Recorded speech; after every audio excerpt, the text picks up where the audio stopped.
Israel और Iran के युद्ध में भारत किस तरफ है, ये बड़ा सवाल है। क्योंकि सिंदूर ऑपरेशन जब हुआ तो इजराइल ही खुलकर इकलौता देश था जो भारत के समर्थन में आया था, और रूस जो है भारत का पुराना दोस्त है, और रूस जो है वो ईरान की तरफ है।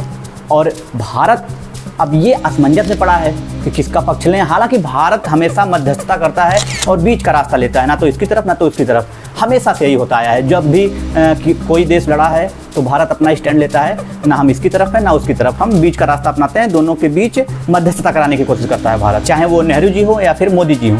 अब जिस तरीके से युद्ध की घोषणा ईरान ने कर दी है कि खमेनी ने कहा है कि अब हम युद्ध करेंगे, और जिस तरीके से इजराइल के लोगों का और खुद इजराइल के नेतन्याहू जो वहाँ के प्रधानमंत्री हैं उनका भी बयान है कि हम जिंदा नहीं छोड़ेंगे, युद्ध नहीं रोक सकते जब तक कि ईरान घुटने ना टेक दे या फिर खमेनी इस्तीफा ना दे दें।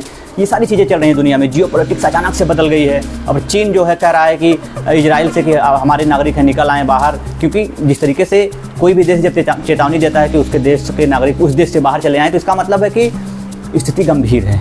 ईरान ने मोसाद के हेडक्वार्टर पर अटैक किया, भारी नुकसान हुआ, और सबको पता है कि इजराइल जो है अपने दुश्मनों को कभी नहीं छोड़ता, वो बदला लेगा और बदला ले भी रहा है। लेकिन जिस तरीके से स्थिति बदल रही है, अमेरिका समेत जो यूरोपियन कंट्री हैं वो इजराइल के साथ हैं, और रूस हो गया, चीन हो गया, पाकिस्तान हो गया, यमन हो गया, ये सब ईरान के साथ हैं, जॉर्डन इजराइल के साथ है। तो सारी चीज़ें जो जियोपॉलिटिक्स है मिडिल ईस्ट की वो बदल गई हैं और स्थिति भयावह हो चली है। भारत का क्या स्टैंड होगा, अभी भारत सरकार की तरफ से कुछ ऐसी प्रतिक्रिया आई नहीं है कि भारत का जो स्टैंड क्या है। लेकिन जिस तरीके से भारत का दूतावास दोनों देशों में है और जिस तरीके से यथा स्थिति जो है गंभीर बनी हुई है, और भारत को स्टैंड तो लेना पड़ेगा किस तरफ रहेंगे, क्योंकि ईरान भी हमारा पुराना दोस्त रहा है और इजराइल भी हमारा पुराना दोस्त रहा है। लेकिन स्थिति अब गंभीर बन चुकी है मोदी जी के लिए और हिंदुस्तान के लिए कि क्या स्टैंड होगा हिंदुस्तान का, सरकार का। बाकी आपकी क्या राय है इस मामले में ज़रूर कमेंट करें और चैनल को सब्सक्राइब कर लें।